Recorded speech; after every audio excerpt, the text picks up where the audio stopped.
യൂട്യൂബിന് വിട. സൂര്യയിലെ എല്ലാ പരമ്പരകളും സംരക്ഷണത്തിന് ശേഷം തികച്ചും സൗജന്യമായി സൺ നെക്സ്റ്റ് ആപ്പ് ഡൗൺലോഡ് ചെയ്യൂ. കണ്ടാസ്വദിക്കാം നിങ്ങളുടെ പ്രിയ പരമ്പരകൾ.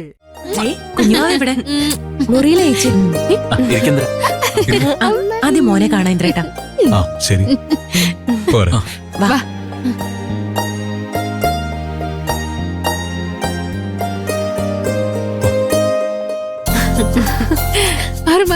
നീ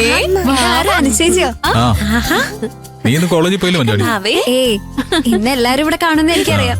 പിന്നെ ഞാൻ പോവും.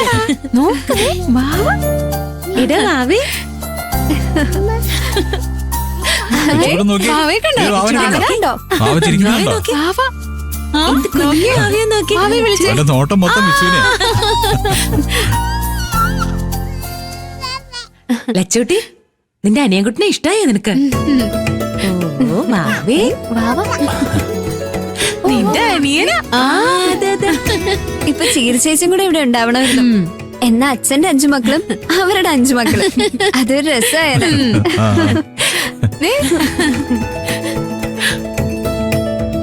ഒരു ഫ്ലൈങ് കിസ് കൊടുത്തേ ഭാവിക്ക്. അനുവിനെ നോക്കിയാ ചിരിക്കുന്നത്.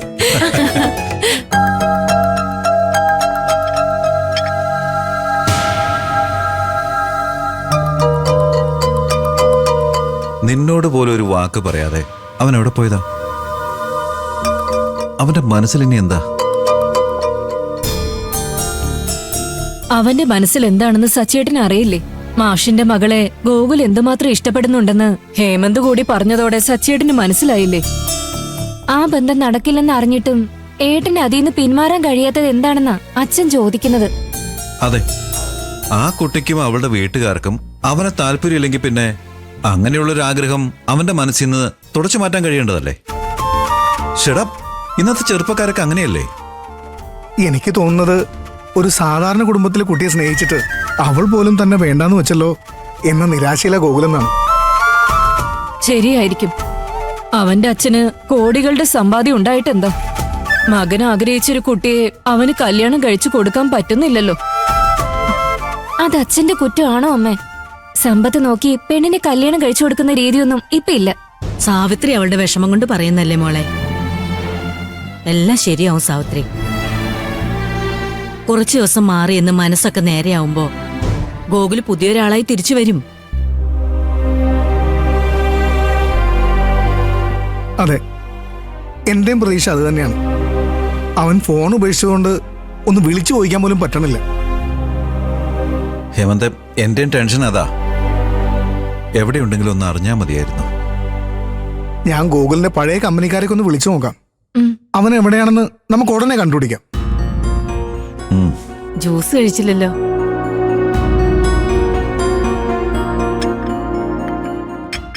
സഞ്ജയുടെ ഒരു കാര്യം, രണ്ടുപേരും കൂടെ ചേർന്നാ മതി. അയ്യോ, ഇതെന്താ ആരും ഒന്നും കഴിക്കാത്തെ? ഇത് മുഴുവൻ കഴിച്ചു തീർത്തിട്ടേ ഞാൻ എല്ലാരും ഇവിടുന്ന് വിടും. എന്ന് വെച്ചാ ഇതുകൊണ്ട് തൃപ്തിപ്പെട്ടോളൂ, ഉച്ചയ്ക്ക് ഊണ് പ്രതീക്ഷിക്കണ്ട എന്നല്ലേ? മനസ്സിലായി. ശബരി ഊണ് കഴിച്ചിട്ടേ പോളൂന്നല്ലേ?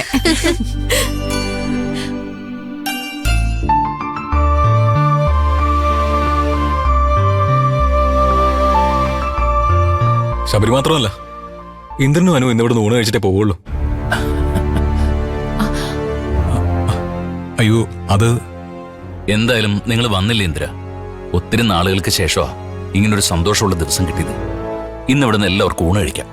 അച്ഛാ, അത് പിന്നെ കുഴപ്പമില്ല അനു, അച്ഛൻ പറഞ്ഞല്ലേ. നമുക്ക് ഇവിടുന്ന് ഊണ് കഴിച്ചിട്ട് പോവാം. അമ്പിളി, എന്തൊക്കെയാ സ്പെഷ്യലായിട്ട് വേണ്ടെന്ന് പറ. ഞാനും മഞ്ചാടിയും കൂടി പോയി എല്ലാം വാങ്ങിച്ചോണ്ട് വരാം. അതുകൊണ്ട് അച്ഛാ, ഞാൻ പോയി വാങ്ങിട്ട് വരാം. അമ്പിളി ചേച്ചി, എന്തൊക്കെ വേണ്ടെന്ന് പറ. ഞാനും കൂടെ വരാം ശബരി. നമുക്ക് എല്ലാവർക്കും കൂടെ പോയി വാങ്ങിട്ട് വരാം. അതൊന്നും പറ്റില്ല. ഇവിടെ വീട്ടുകാരനുള്ളപ്പോ ഗസ്റ്റിനെ കൊണ്ട് സാധനം വാങ്ങിക്കുന്നതേ ഒരിക്കലും നടക്കാൻ പോകുന്നില്ല. ഇന്ദ്ര, ഒന്നും പറയണ്ട. നീയോ ഒന്നും പറയണ്ട. ഇന്നത്തെ കാര്യം നിങ്ങൾ എല്ലാവരും കൂടി എനിക്ക് വിട്ടേക്ക്. മഞ്ചാടി, മോളെ ബിഗ് ഷോപ്പിൽ എടുത്തോണ്ട് പെട്ടെന്ന് ഇറങ്ങിക്കേ. പിന്നെ അമ്പിളി, നീ പെട്ടെന്ന് ലിസ്റ്റ് ഇട്ടേ. ഇനി രക്ഷയില്ല. അച്ഛൻ ഏറ്റെടുത്തതാ. ഒരു കാര്യം ചെയ്യേ, നിങ്ങൾ എല്ലാരും കൂടെ ഞങ്ങളുടെ കൂടെ അടുക്കളയിൽ കുടിക്കാം. അത് നല്ല കാര്യമാണ്.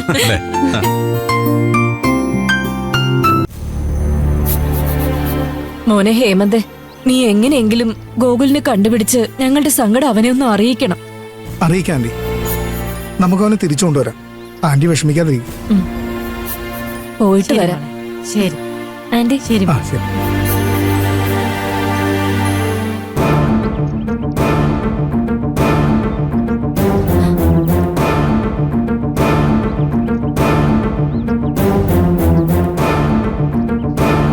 അല്ല, മാഷും മകളും എന്താ ഇവിടെ?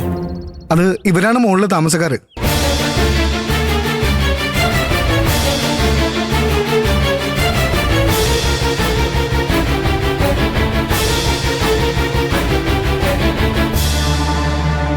എന്താ സച്ചി ഇത്? സുശീലയുടെ അടുത്ത് പോയതുപോലെ ഇവിടെ വന്ന് ഞങ്ങളിൽ സ്വാധീനം ചെലുത്താൻ നോക്കുകയാണോ നിങ്ങൾ? എന്റെ മകളും ഗോകുലുമായിട്ടുള്ള ബന്ധം നടക്കില്ലെന്ന് ഞാൻ തീർത്ത് പറഞ്ഞതല്ലേ? അയ്യോ മാഷെ, നിങ്ങളാണ് ഇവിടെ താമസിക്കുന്ന കാര്യം പോലും എനിക്കറിയില്ലായിരുന്നു. ഇവര് ഞങ്ങളുടെ ഫാമിലി ഫ്രണ്ട്സാ. നിങ്ങൾ തമ്മിൽ അടുപ്പമുണ്ടെന്ന് ഞങ്ങൾക്കും അറിയില്ലായിരുന്നു. ഗോകുലം നിങ്ങളോട് പറഞ്ഞില്ലേ?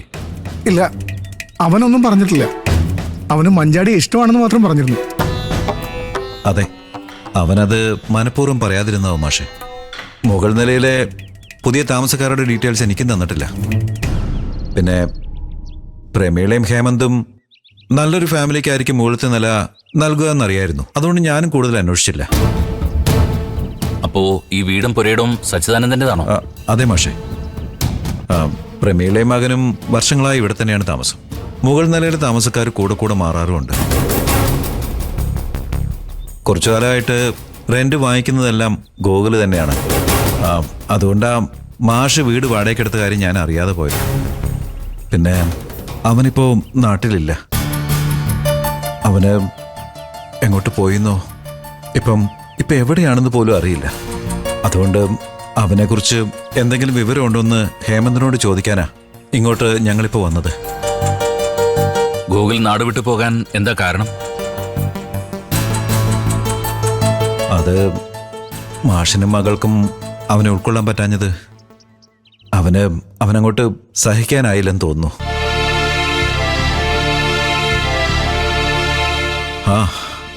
അത് കുഴപ്പമില്ല മാഷെ. കുറച്ചു ദിവസം കഴിയുമ്പോൾ അത് താനേ മാറിക്കോളും.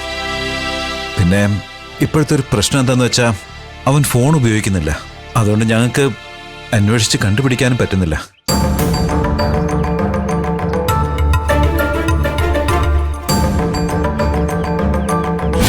ഞാൻ എന്റെ നമ്പർ ഉപേക്ഷിക്കുക.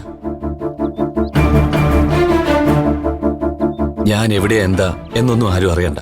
അതുകൊണ്ടാണ് ഈ നമ്പർ കളയുന്നത്. പിന്നെ ഞാനൊരു പുതിയ നമ്പർ എടുക്കുന്നുണ്ട്. അത് നിനക്ക് വേണ്ടി മാത്രം. എനിക്ക് വേണ്ടിയോ? പേടിക്കണ്ട, നിന്നെ ഉപദ്രവിക്കാനൊന്നുമല്ല.